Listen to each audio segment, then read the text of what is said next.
দুই নম্বরে যে শ্রেণীকে আল্লাহ তাআলা পছন্দ করেন না তারা হচ্ছে জালিম বা অত্যাচারী। জালিম বা অত্যাচারী যারা জুলুম করে তাদেরকে আল্লাহ তাআলা পছন্দ করেন না। আল্লাহ তাআলা বলছেন فأما الذين كفروا فأعذبهم عذابا شديدا في الدنيا والآخرة وما لهم من ناصرين। যারা দুনিয়াতে কুফরি করবে কঠিন শাস্তি দুনিয়াতেও আখিরাতেও। وأما الذين آمنوا وعملوا الصالحات فيوفيهم أجورهم। আর যারা ঈমান আনবে সৎকর্ম করবে তাদের প্রতিদান আমি আল্লাহ বুঝিয়ে দেব।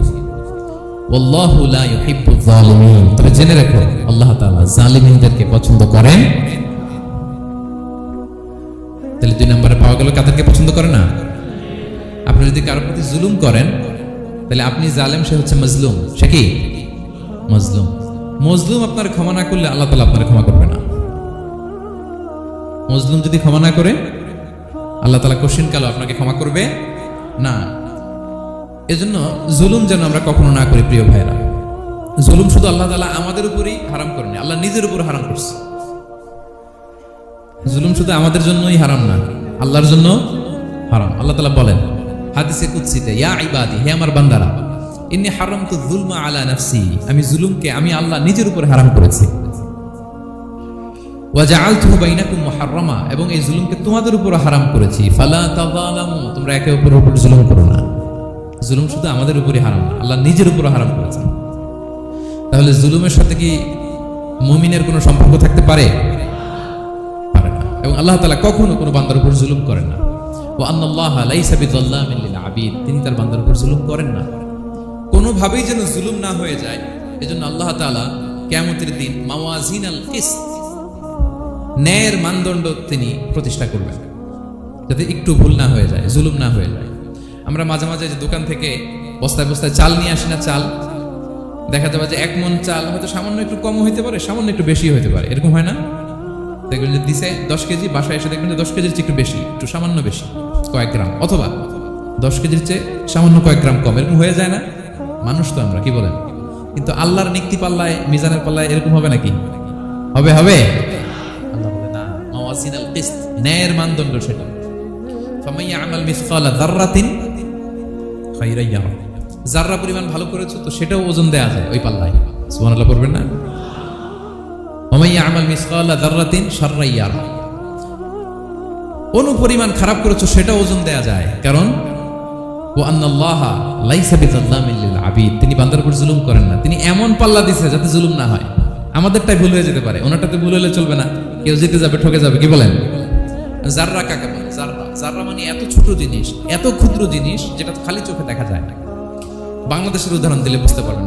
বাংলাদেশের শীতের সিজনের কথা মনে আছে আপনাদের? না মালয়েশিয়া এসে সব খাই ফেলাইছে? হ্যাঁ, মালয়েশিয়া তো সারা বছর গরম, সারা বছর বৃষ্টি, শীত হয় না। তো বাংলাদেশের শীতের সিজনে টিনের ঘর যাদের থাকে, মনে আছে কিনা জানি না আপনাদের, ওই টিনের চালে যদি ছিদ্র থাকে, শীতের দিন টিনের চালে যদি ছিদ্র থাকে, তাহলে মাঝে মাঝে দেখবেন ওই চিকন ছিদ্রটা দিয়ে সূর্যের একটা আলো ঘরের ভিতরে ঢুকে। মনে পড়ে? টিনের চালে ছিদ্র, চিকন এই ছিদ্রটা দিয়ে সূর্যের একটা চিকন রশ্মি নিচে পড়ে।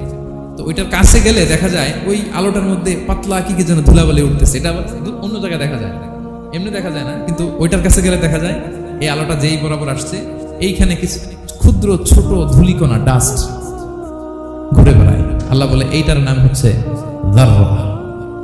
ফামান ইয়ামাল মিসকালা যাররাতিন খায়রান ইয়ারা, এই ডাস্ট উড়ে বেড়ানো ছোট্ট ধূলিকণা যেটা খালি চোখে দেখা যায় না, এতটুকু ভালো যদি করো সেটাও সেই মিজানের পাল্লায় ওজন দেয়া যায়।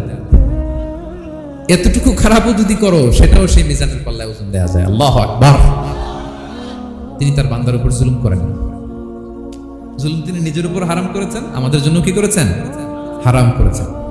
এবং বিষ্ণু ইসলাম আরো ভয়ঙ্কর কথা বলেছেন। তিনি বলেছেন মান যালামা কিদা শিবরিন মিনাল আরদি তুবিকাহু মিন সাবঈ আরাদিন, কেউ যদি জুলুম করে তার ভাইয়ের 1 বিঘত পরিমাণ জমি খায়। 1 বিঘত চিনেন তো? এই যে আমার এই আঙ্গুল থেকে এই আঙ্গুলটা এটা টান টান করলে যতটুকু জায়গা এটার বলে 1 বিঘত। শিবের আরবিতে বলে শিবের। হ্যাঁ, মান যালামা কিদা শিবর, বিষ্ণু বলেন এই 1 শিবর 1 বিঘত জমি যদি কেউ অন্যায়ভাবে জুলুম করে তার ভাইয়ের কাছ থেকে খায়, কিয়ামতের দিন তুবিকা আলাইহি সাবউ আরাদিন, এই 7 জমিনকে আল্লাহ তাআলা তার ঘাড়ে চাপাবে। খা এবার, খা। অন্যের জমি খাওয়ার এত শখ ছিল, এবার 7 জমিন ঘাড়ে কর। কিয়ামতের ময়দানে আপনার দেহটার বিশাল আকৃতির করা হবে, এই 7 জমিনকে আপনার কাঁধে তুলে দেওয়া হবে।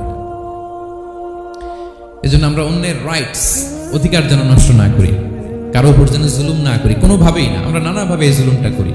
আমরা প্রায় দাদার সম্পত্তি থেকে ফুফুদেরকে বঞ্চিত করি, বাবার সম্পদ থেকে বোনদেরকে বঞ্চিত করি, হ্যাঁ, নিজের ভাই আরেক ভাইকে, আপন ভাই ভাইকে বঞ্চিত করে, জুলুম করে। এরকম দৃশ্যপট আমাদের সমাজে আছে না নাই বলেন তো? কিয়ামতের দিন আল্লাহর সুপ্রিম কোর্টের কাঠ গড়ায় হিসেব দিতে হবে। আর এই জালিমদেরকে আল্লাহ তাআলা পছন্দ করেন না। এবং সবচেয়ে ভয়ঙ্কর ব্যাপার হচ্ছে, আপনি যখন কারো উপর জুলুম করেন, ওই মাজলুম আর আল্লাহর মাঝখানে কোনো ফারাক থাকে না। আল্লাহ ওই ফারাকের পর্দা উঠায় নেয়। বিষ্ণু বলেন, ইত্তাকি দাওয়াতাল মাজলুম, তোমরা মজলুমের বদদোয়াকে ভয় করো, খবরদার। কারণ ফাইন্না লাইসা বাইনাহু ওয়া বাইনাল্লাহি হিজাব, তার আর আল্লাহর মাঝে কোনো পর্দা থাকে না। দোয়া করলেই ওটা আরশে যেয়ে কবুল হয়ে যায়। আল্লাহ তাআলার চারিপাশে অনেক পর্দা আছে। কেউ কেউ বলে 70,000 নূরের পর্দা। 70,000টা সহিহ হাদিস দ্বারা সাব্যস্ত না, কিন্তু অসংখ্য অগণিত পর্দা, এবং পর্দাও এটা নূরের পর্দা।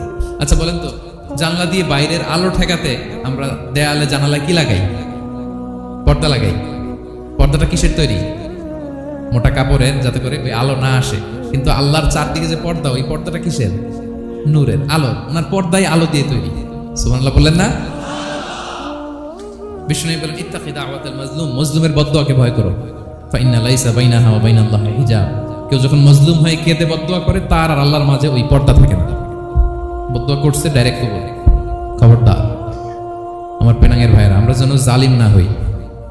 In it's any form, operation in it's any form, যেই কোনো ভাবে, যেই কোনো ক্ষেত্রে, যেই কোনো ধরনের হতে পারে জুলুম। কাউকে আপনি ছোট্ট কোনো কাজে ঠকালেন, বন্টন নীতিতে ঠকালেন, হ্যাঁ, জমি মেরে দিয়ে ঠকালেন, আমানত মেরে দিয়ে ঠকালেন, ইন ইটস এনি ফর্ম যদি জুলুম করে থাকেন, খবরদার। মজলুমের কান্না কখনো বৃথা যায় না। মজলুমের কান্না কখনো বৃথা যায় না। জীবনের কোনো না কোনো সময়ে এর প্রায়শ্চিত্ত আপনাকে করতে হবে। জীবনের কোনো না কোনো সময়ে এর প্রায়শ্চিত্ত করে আপনাকে মরতে হবে। তাহলে কোন বিশ্বাসী কি জালিম হতে পারে? কারণ ইন্নাল্লাহা লা ইউহিব্বুল যালিমিন, আল্লাহ তাআলা জালিমদেরকে পছন্দ করেন না। তাহলে জুলুমের সাথে আমাদের কোনো সম্পর্ক আছে? হ্যাঁ, কোনো সম্পর্ক আছে। তাহলে 2 শ্রেণীর ব্যক্তির কথা আমরা জানলাম যাদেরকে আল্লাহ পছন্দ করেন না। 1 নম্বর, প্রথমটা কি ছিল? সীমা লঙ্ঘনকারী, লিমিট যে ক্রস করে, ইন্নাল্লাহা লা ইউহিব্বুল মুআতাদিন। 2 নম্বরে কি জানলাম? হ্যাঁ, জালিম, অত্যাচারী, অপ্রেসরকে আল্লাহ তাআলা পছন্দ করে না। তাহলে এই দুইটারে আমরা নো বলে দিলাম আজকের এই কনফারেন্স রুমে। আওয়াজ করে বলেন তো সবাই, নো। এই লিমিট ক্রস আর জুলুম, নো, চলে গেছে।